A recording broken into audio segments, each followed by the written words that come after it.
그동안 우리 새벽 기도가 에스라스가 이제 어제로 끝나고 이제 오늘은 잠언에 대한 그런 말씀입니다.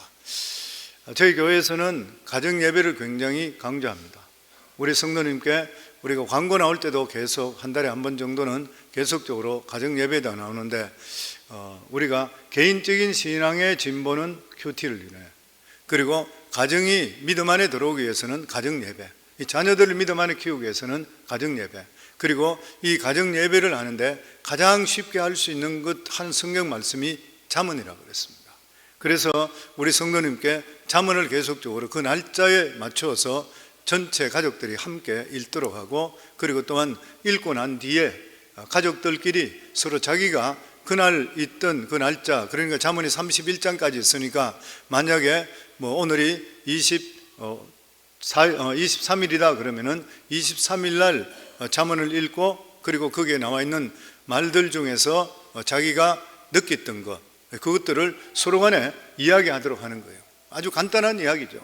그러면은 처음에는 자녀들이 그것을 보고 말을 잘 안 하다가 이제 누군가 한 사람 이야기하기 시작하면 그 이후부터 아이들이 이야기를 하기 시작합니다. 자기가 느꼈던 점들을. 그러면서 자연스럽게 하나님 말씀을 대하게 되는 거예요. 그러면서 그 말씀이 자기 삶과 비교할 때에 내가 바로 살고 있다, 그렇지 않고 있다, 이런 것을 깨닫게 되는 것이에요. 얼마나 유익되는 일인지 모르는 것입니다. 더더욱이나 이 잠언은 뜻 자체가 지혜의 말이잖아요. 이 안에는 무궁무진한 인생의 지혜가 들어있는 것이에요. 잠언은 격언과 같은 그런 말로 이 가르쳐서 훈계한다, 이런 뜻이 있습니다. 우리가 보통 잠언이라 하면 어떤 훌륭한 사람들이, 이러한 사람들이 평생을 살면서 자기가 느꼈던 것을 액기서 같이 몇 줄 남겨놓는 걸, 사람들, 위대한 사람들 만나고는 한 말씀 주시죠. 이 말씀, 이게 잠언이잖아요. 자기가 이때까지 살았던 삶 속에 가장 내가 느끼고 하고 싶었던 말, 이렇게 격언이고 이게 잠언인 것이에요. 실제적으로 그런 사람 말 한마디 듣기 위해서 줄을 서서 만나려고 그러고, 또 그리고 실제로 그런 말들이 우리 인생에 도움될 때가 너무나 많이 있는 것이에요. 일반 사람들의 이러한 엑기스가 있던 인생에 있는 말이 그렇게까지 우리에게 유익되는데, 하물며 지혜의 왕이신 하나님의 말씀이에요. 놀라운 일인 것이죠. 하나님의 말씀은 우리가 정말 생각도 할 수 없는 참 지혜를 우리에게 허락해 주시는 것이에요. 설교자도 우리가 말씀을 전가할 때에 하나님의 진리의 원리만 말씀드리지를 않습니다. 설교자는 하나님의 진리를 말씀을 하면서 우리 삶 속에 실제적으로 적용할 수 있는 말씀을 전해줘야 돼요. 만약에 설교자가 성경만 풀이해주는 것 같으면 그건 아니야, 성경풀이, 성경 공부밖에 될 수가 없는 거예요. 근데 그 말씀에서 깨달았던 것, 이것을 우리가 지금 21세기에 살아갈 때 어떻게 살아야 되는지, 이걸 성도들에게 말씀을 전해주고 도전할 수 있어야 되는 거예요.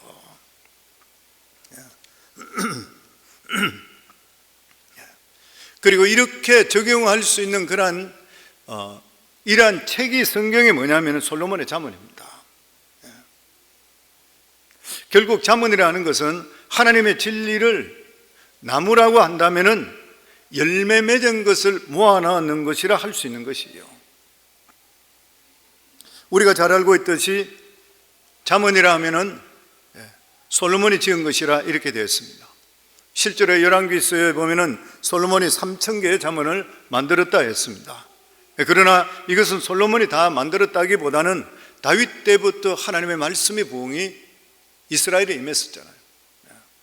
그러니까 이 부흥이 일어나면서 엄청난 설교를 했던 것이에요. 이러한 수많은 설교들이 선포됐을 때 솔로몬이나 그의 신하들이 그 적용 부분을 집대성했는 것이 잠언이라 이렇게 말하는 것이 옳다 그래요, 보면. 그리고 무엇보다도 성경 이 잠언은 이미 하나님을 믿는 백성들에게 주는 말씀입니다. 다른 사람이 준 것이 아닌 것이에요, 보면. 아는 것이 힘이다는 그러한 철인의 말이 있듯이 사람은 모두가 깎여지지 않는 대리석과 똑같습니다. 배우기 전에, 그리고 자신의 의사를 정확하게 표현하는 방법을 우리 인간은 알지를 못하는 것이에요. 그런데 사람이 교육을 받으면서 점점 자기 의사를 표현을 잘하게 되고 나중에 자기 주장을 정확하게 하겠어요. 그때 사람들이 저 사람 똑똑하다 이렇게 이야기해요. 모든 사람들이 이 세상을 살아가면서 부모로부터 가장 먼저 배우게 되어 있습니다. 그리고 학교에서 학문을 배우고, 그리고 조금씩 자기 모습이 깎여져 가고 있는 것이에요. 그런데 이런 사람이 진짜 성공하려면 자기 힘으로 안 되고 누군가가 실력 있는 사람 눈에 들 수가 있어야 돼요. 레버런 제임스라고 해서 농구 선수는 지금 최고 사람이잖아요.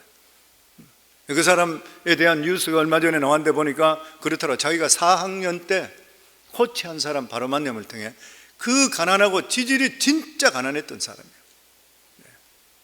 자기 왜 엄마 밑에서 이 집 저 집 그냥 계속적으로 아파트도 옳게 살지 못해서 이 집 저 집 옮겨 다니면서 살았던 사람, 자기 집도 없었고 자기 아버지는 감옥소에 들어가 있기 때문에 누군지 얼굴도 보지 못했고 이런 환경에 태어났던 그러한 사람이었지만 그가 코치한 사람을 4학년 때 만나면서 풋볼을 시작하면서 사람 눈에 띄게 보고 키가 크고 체격이 좋음을 통해 픽업되면서 농구 선수가 됐는데 최고의 선수가 되는 거예요. 우리가 전문가의 눈에 띄기만 한다 하더라도 인생을 성공할 수 있는데 만약에 우리가 하나님 눈에 띄어서 인정받을 수 있다 그러면은 더 말할 수 없는 성공적인 삶을 살아갈 수 있게 되는 것이에요. 오늘도 하나님께서 우리에게 말씀하시기를 예배하는 자를 찾는다 그랬습니다. 오늘도 예배 나오신 분들 복 있는 줄을 믿습니다. 아멘. 우리가 읽은 잠언 12장 앞부분의 말씀을 보면 우리가 정말로 하나님의 눈에 띄어서 성공할 수 있는 조건이 무엇인지에 대해서 말씀하고 있습니다. 그것은 바로 우리가 하나님의 훈계, 하나님의 말씀을 사랑하는 것이에요. 이것은 세상 사람들이 사랑하는 조건과는 완전히 많은 차이가 있는 것입니다. 이 세상에 살아가며 성공하는 것은 훌륭한 교육을 받고 그리고 똑똑한 사람이 되고 다른 사람들에게 인정을 받아야 되는데 어떻게 하나님을 사랑하는 것이 성공의 조건이 될 수가 있는 것인가? 왜 그러냐면 하나님 말씀이 우리의 본성을 바뀌기 때문에 그래요. 본성을 바꿔줍니다. 그리고 본성이 바뀌면서 우리의 삶이 하나님의 능력으로 살기 때문인 것이에요. 성경은 사람의 본성 안에 일어나는 변화를 여러 가지로 나타내고 있습니다. 그것은 우리 안에 본성의 변화가 그만큼 중요하다는 것을 말씀하고 있는 것이에요. 세상에 아무리 좋은 교육을 받는다 하더라도 본성은 바꿀 수가 없어요.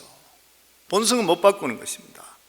그 사람의 지식이든지 기술은 업그레이드 할 수 있지만은 본성이 바뀌는 것은 아닌 것이요.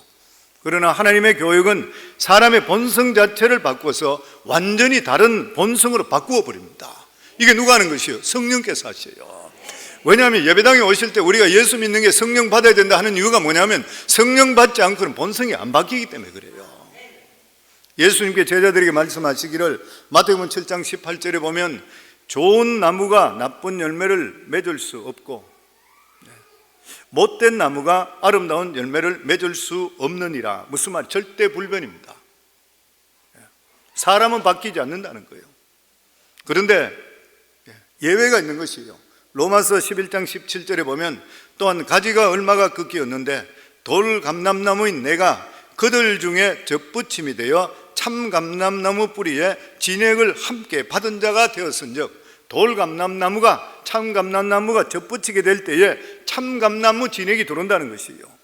요한복음 15장 5절에 보면 나는 포도나무요 너희는 가지라 그가 내 안에 내가 그 안에 가면 사람이 열매를 많이 맺나니 나를 떠나서는 너희가 아무것도 할 수 없습니다. 성경은 우리가 예수 믿기 전에는 잡석이래. 잡석, 무가치한 그런 존재였다는 거예요. 그런데 예수를 믿고 난 뒤에 보석 같은 존재로 변화되었다는 것이 누구 때문에? 예수 그리스도 때문에 그렇다는 거예요. 아멘. 그래서 여러 가지 비유가 많이 있지만 이 세상에 살며 하나님 말씀을 듣고 은혜 받는 것이 얼마나 우리 인생의 가치에 중요한 일인지 모르는 것이에요. 그래서 오늘 말씀은 인간이 하나님 말씀을 듣지 못했을 때에 어떤 상태라는 것을 말씀하고 있습니다. 우리 1절 같이 읽겠습니다. 훈계를 좋아하는 자는 지식을 좋아하거니와 징계를 싫어하는 자는 짐승과 같으니라. 우리가 이 세상에 하나님의 축복을 받기 위해서는 훈계를 좋아해야 된대요. 훈계를 좋아해야 돼요. 그래서 늘 성령님 말씀들이 예배 중심적으로 살아요. 계속 하나님 말씀 들으라, 하나님 말씀 읽으라, 계속 그 말씀인 것이요. 그런데 훈계를 좋아해야지 축복된 삶을 사는데 아마 인생을 이 세상에 살아가면서 훈계를 좋아하는 사람은 아무도 없을 거예요. 모두 다 자기 하고 싶은 대로 하는 것이에요. 오늘 말씀을 해석하는 열쇠는 바로 뒤에 나오는 말씀입니다. 징계를 싫어하는 자는 짐승과 같다는 거예요. 훈계를 싫어하는 자는 짐승과 같다는 것이요.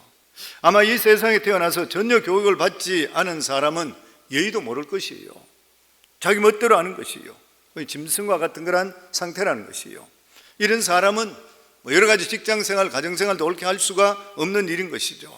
그래서 우리가 처음 이 세상에 태어날 때는 길들이지 않은 야생 동물과 같은 상태에 태어납니다.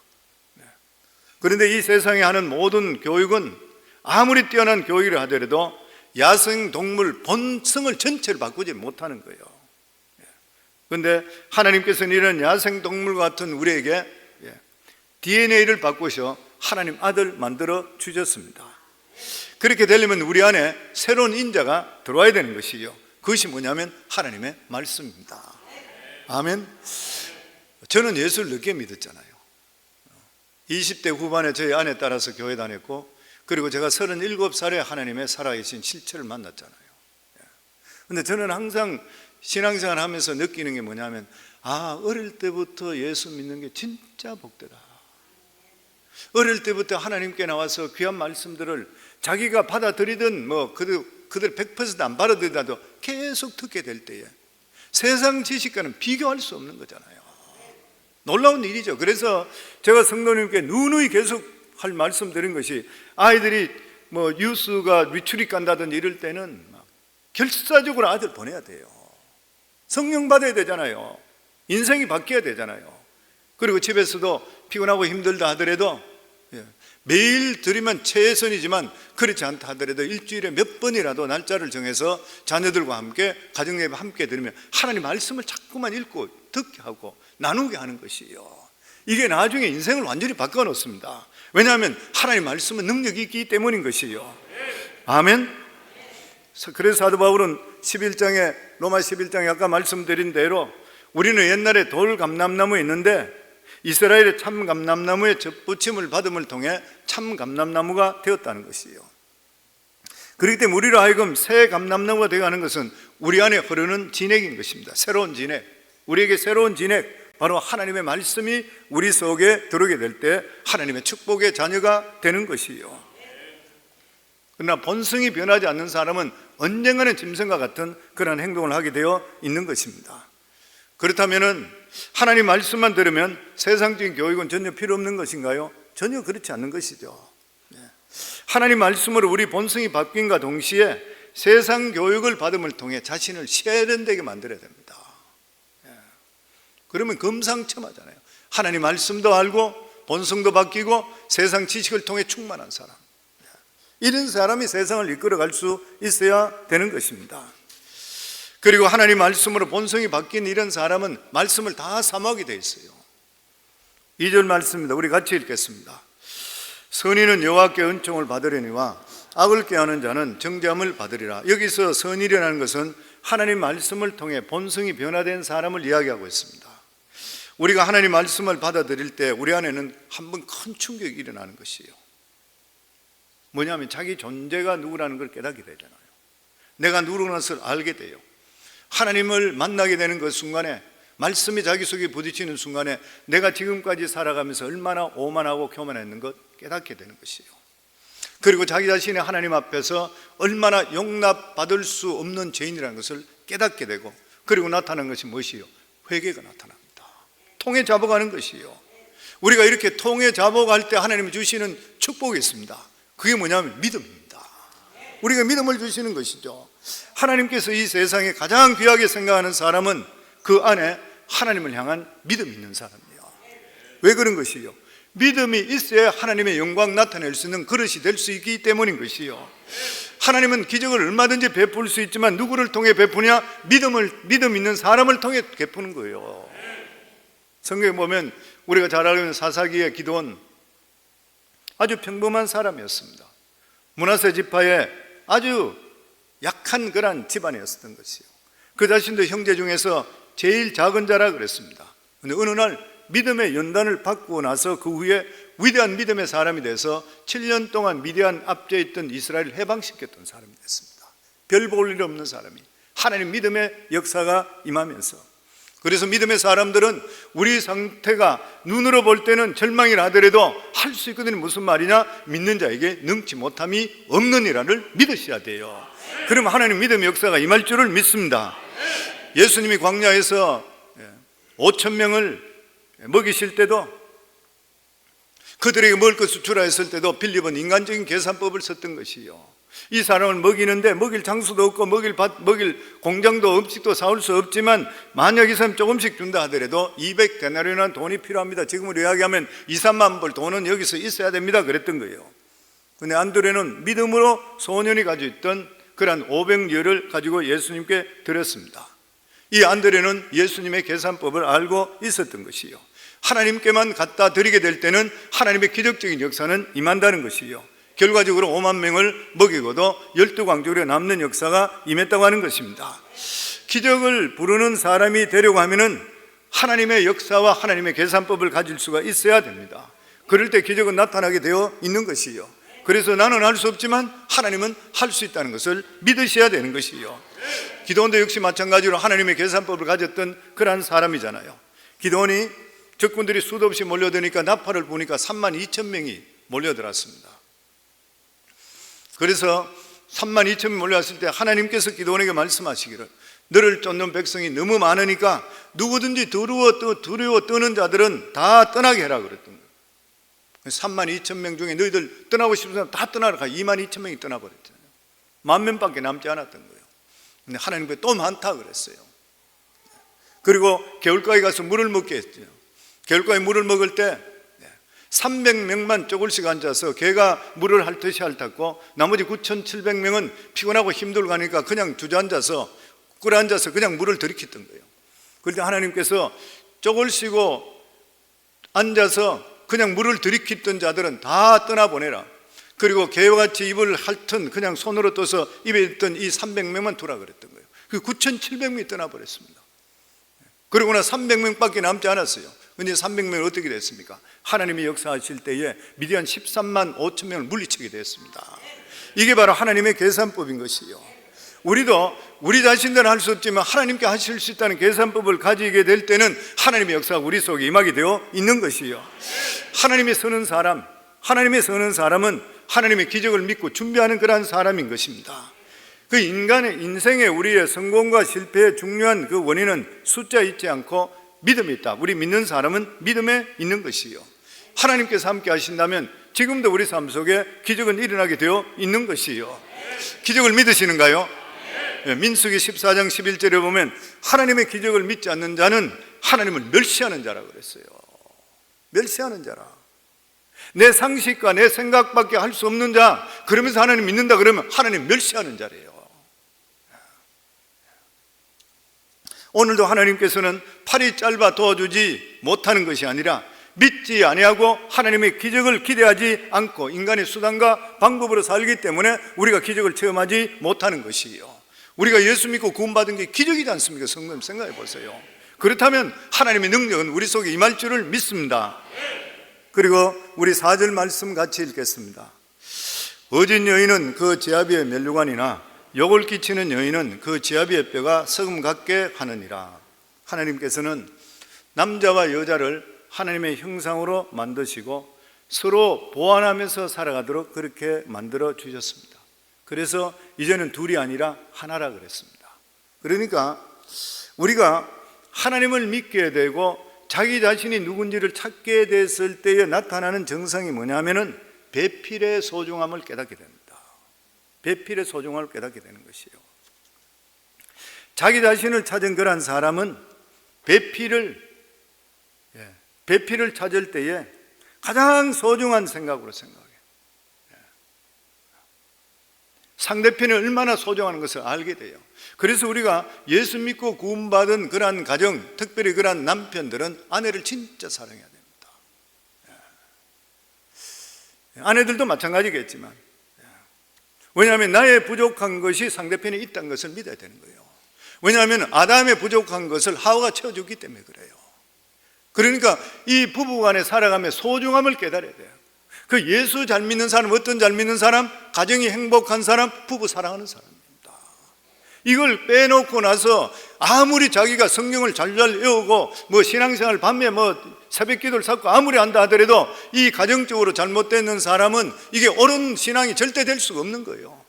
이런 옳지 못한 그러한 삶을 살면서 자식이 믿음 안에 바로 들어올 수가 있는가? 절대 들어올 수가 없는 것입니다.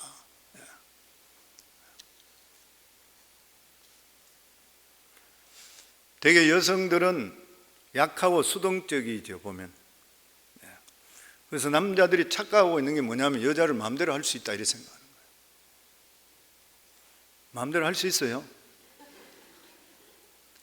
결혼하고 나면은 천하의 여자만큼 힘든 사람이 없어. 힘든 일이죠. 그 애초에 남자들은 여자를 마음대로 해야 되겠다는 생각을 깨트려야 됩니다. 나중에 여자를 마음대로 하는 것이 아니라 여자가 남자를 마음대로 하게 돼요. 그래서 성경에는 계속적으로 아내에 대한 얘기가 계속 나옵니다. 계속적으로 나오는 것이죠. 아내가 바른 정신, 바른 믿음 가진 건 너무너무 중요한 것이죠.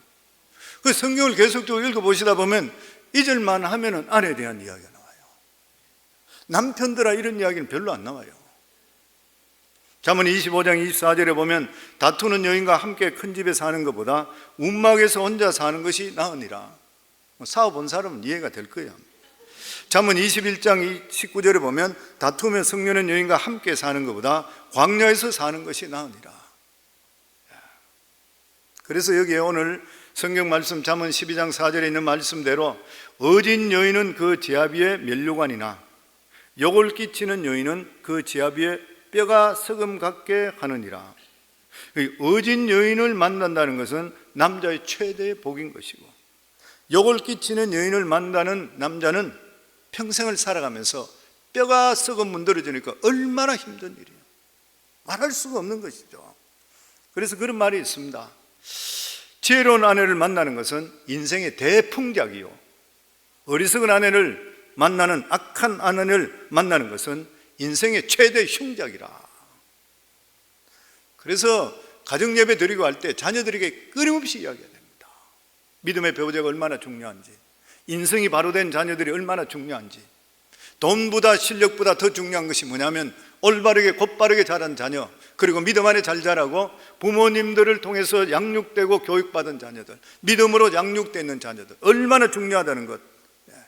이것이 일의 행복을 이끌 수 있다는 것을 끊임없이 계속적으로 귀에 뭐가 않도록 계속 이야기하셔야 돼요.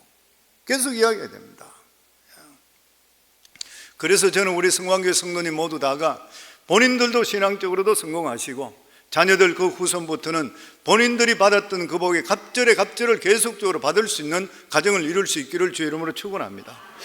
5절 말씀입니다. 같이 읽겠습니다. 의인의 생각은 정직하이도 악인의 도모는 속임이니라. 먼저 여기에 하나님의 말씀은 우리의 생각을 변화시키는 거예요. 여기서 의인이라는 것은 성인군자를 말하는 것이 아니라 하나님의 말씀을 받아들이는 그러한 사람을 이야기하는 것이죠. 우리가 알아야 될 것은 하나님의 말씀을 받아들이는 그러한 사람이라 하더라도 원래는 악한 생각을 갖는 것이죠. 어떤 것을 사람들은 생각할 때 악한 것을 먼저 생각한대요. 어떤 사람이 나에게 잘못했으면 복수하려고 그러고, 남이 잘 되는 것 시기 질투하고, 이게 믿는 사람도 가지고 있어요. 믿는 사람도 가지고 있는 것이죠. 그러나 우리가 하나님 말씀을 듣게 되면 우리에게 변화가 오는데, 그것이 뭐냐면은 내가 이런 식으로 생각하고 살아서 안 되겠다는 거예요. 그 마음이 들어오기 시작하는 거예요. 그 후에는 내 속에 악한 생각과 선한 생각이 엎치락 뒤치락 합니다. 내 속에. 그러다 결과적으로 나중에는 선한 생각이 악한 생각을 이기게 되는 거예요. 즉 하나님이 나를 이렇게 사랑하시는데 내가 이렇게 못된 생각을 해서 살아가 될 것인가? 부끄러운 일이다. 결과적으로 의인은 의인다운 생각을 하고 살게 되는 것이에요. 사도 바울도 로마서에 그렇게 이야기했죠. 내 속에 성령의 법과 죄의 법이 끊임없이 싸운다 그랬어요. 내 속에. 예수 믿는 사람인데도 불구하고 끊임없이 싸운대. 그래서 오호라 나는 공고한 사람이라, 이 사망의 몸에서 누가 나를 건져내라. 내가 믿는다 하는데도 불구하고 이렇게 사는구나. 그러면서 우리 주 예수 그리스도로 말미암아 하나님께 감사하노라. 내가 예수 그리스도를 의지하고 바라봄을 통해서 내가 이 죄의 법을 이기고 성령의 법으로 승리할 수 있게 만들어 줬다는 거예요. 그래서 끊임없이 우리 삶 속에 이런 것이 일어나기 때문에 말씀으로 새롭게 될 수가 있어야 되는 것이에요. 그것에 비해서 하나님 말씀이 없는 사람은 다른 사람을 생각할 때 악한 쪽으로 먼저 생각하고 그 사람을 통해 이익 취할 것부터 먼저 생각합니다.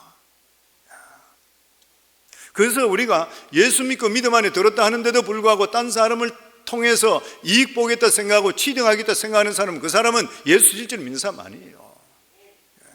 또 믿는다 한다 하더라도 그 사람은 하나님의 이 성령의 바닥으로 떨어져 있는 그런 사람이에요.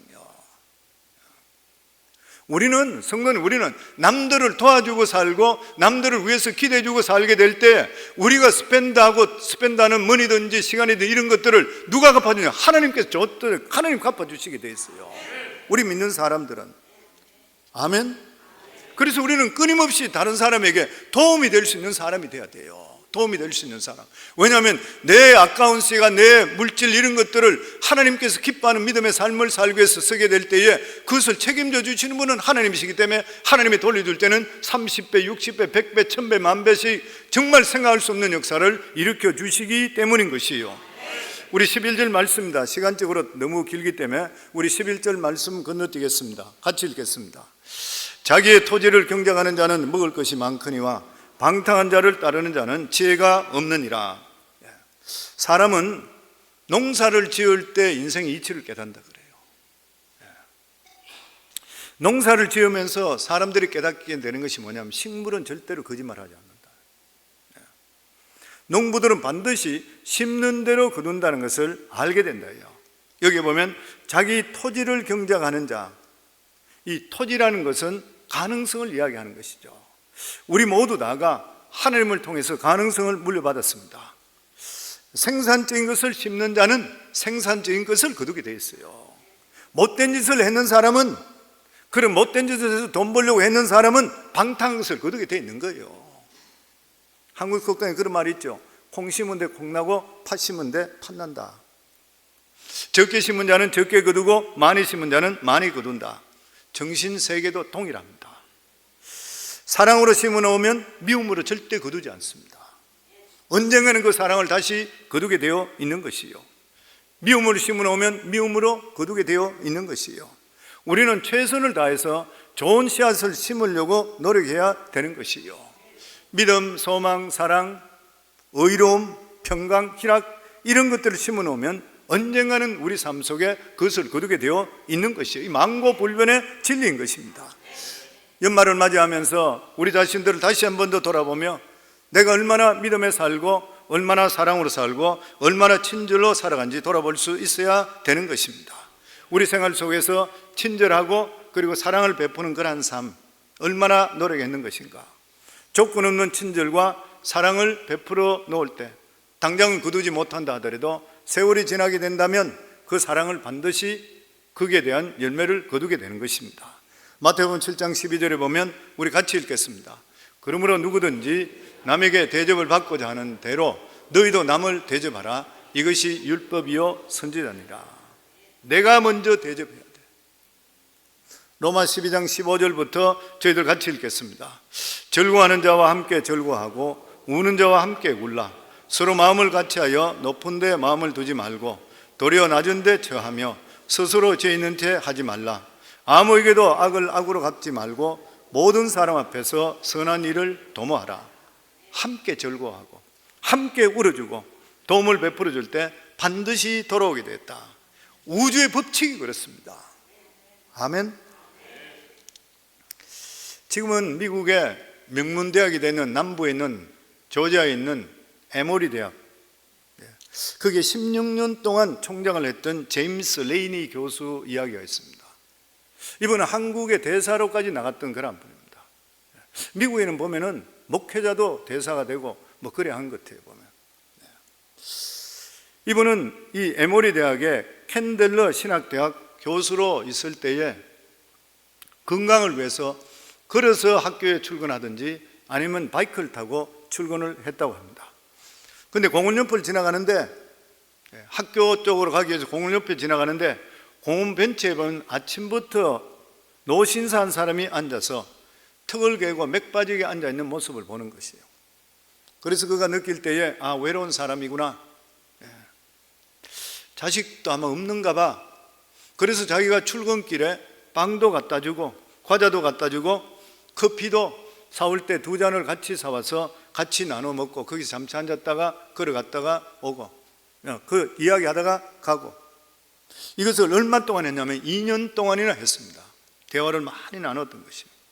근데 하루는 출근하면서 보니까 벤치에 있을 그 노신사가 안 보이는 거예요. 왜 안 보이나 이렇게 생각했어요. 며칠 동안 봤는데 안 보이는 것이에요. 그러고 나서 얼마 지났는데 어느 신사가 자기를 찾아왔습니다. 봉투를 하나 들고 났죠. 그러면서 당신이 벤치에서 항상 대화했던 노인이 있죠. 그분이 세상을 떠났습니다. 장례식을 치렀습니다. 그랬구만요. 근데 이분이 당신에게 선물을 하나 전해달라고 해서 제가 그것을 가져왔습니다. 제가 그분의 대리입니다. 그래서 그것을 가져와서 그것을 오픈을 해보니까 깜짝 놀랐어요. 이 돌아간 사람이 자기가 지금까지 2년 동안 대화를 나눴던 사람이 누구냐면은 코카콜라 회장했던 사람이에요. 자기는 거기에서 이 사람이 은퇴하고 나서 자식들도 돌보는 사람이 없고 아무도 없기 때문에 혼자 있다 이렇게 생각을 했던 것이에요. 자식에게 버림받았으니까 나라도 친구가 되어주겠다 이렇게 생각했던 것이에요. 그런데 코카콜라 회장인지 모르고 친구가 되었는데 그 사람이 코카콜라 회장이었고 그 안에 편지에 이런 말이 들어있습니다. 당신은 2년 여년 동안 내 집 앞을 지나면서 나의 말벗이 되어주고 친구가 되었어. 나의 친구 레인이 고마웠어. 내가 당신에게 주고 싶은 걸 실수할 때 자기가 깜짝 넘어질 뻔했대. 깜짝 놀랐던 것이요. 나의 유산 중에서 25억 달러를 당신에게 주고 코카콜라 주식의 5%를 당신에게 주는데 25억 달러는 당신이 원하는 대로 쓰고 그리고 5%의 주식이 어마어마한 돈이잖아요. 그 주식은 당신이 좋은 사업에 사용하시오 이렇게 줬던 거예요. 25억 달러, 한국 돈으로 따지면 3조 가까이 됩니까? 어마어마한 돈인 것이에요. 친절을 베풀었던 상대가 누군지 모르고 그는 그 사람에게 친절을 베풀었던 것이에요. 그런데 이것이 부배랑으로 자기에게 다시 심는 대로 다시 돌아갔던 거예요. 놀라운 일인 것이죠. 이런 이야기들 얼마나 많이 있는지 모르요. 근데 이 레이니 교수가 그 돈 전체를 모두 학교로 다 바쳤습니다. 그 많은 돈을 받았던 에모리 대학, 그 당시만 하더라도 이 에모리 대학이 그렇게 알려진 학교가 아니었다 그래요. 어마어마한 물질이 들어오고 수많은 좋은 교수들을 초빙하게 되고, 그러면 지금은 남부의 어떤가는 그런 에모리 대학으로 되었던 것이에요. 그리고 그는 16년 동안 이 에모리 대학에서 총장으로 일을 하게 되었습니다. 정말 사람 팔자 시간 문제인 것이에요. 갈라디아서 6장 7절부터 우리 8절 9절까지 말씀입니다. 저희들 같이 읽겠습니다. 스스로 속이지 말라. 하나님은 업신여김을 받지 아니하나니 사람이 무엇으로 심든지 그대로 거두리라. 자기의 육체를 위하여 심는 자는 육체로부터 썩어질 것을 거두고 성령을 위하여 심는 자는 성령으로부터 영생을 거두리라. 우리가 선을 행하되 낙심하지 말지니 포기하지 아니하면 때가 이름에 거두리라. 아멘. 교회도 똑같습니다. 교회도 교회 안에 말씀을 심고 기도를 심으면 반드시 부흥의 열매를 맺힐 것이고, 교회 안에도 세상 것을 심으면 썩어질 것만 거두게 되어 있는 것이요. 우리 삶도 마찬가지인 것입니다. 성도님들이 새벽을 깨우고 하나님께 나와서 말씀을 받고, 그리고 또한 내가 기도로 하나님께 아뢰을 때 반드시 그게 열매가 우리 삶 속에 맺히게 되어 있는 것이요. 제가 계속적으로 준비됐지만 시간적으로 너무 많이 가서 이 말씀을 이거로 끝내겠습니다. 사랑하는 성도님들, 하나님 말씀만큼 더 귀한 것은 없어요. 우리 삶 속에 하나님 말씀이 우리를 살리고 우리 인생의 본성을 바꿔주는 것이 하나님의 말씀인 것이요. 그래서 우리는 믿음 중심, 성전 중심, 예배 중심, 항상 살아가는 삶이 이 삶에 초점을 맞추게 될 때 하나님께서 우리를 살려주실 줄을 믿습니다. 별 볼 일 없는 인생, 정말 썩어질 인생이 값지고 멋진 보석으로 변화되는 것이 바로 하나님 믿음 안에 들어오는 것인데, 오늘 이 말씀을 받으시고 믿음대로 살려가시는 분은 보석 같은 분이고 복 있는 분인 줄을 믿으시기를 주의 이름으로 축원합니다.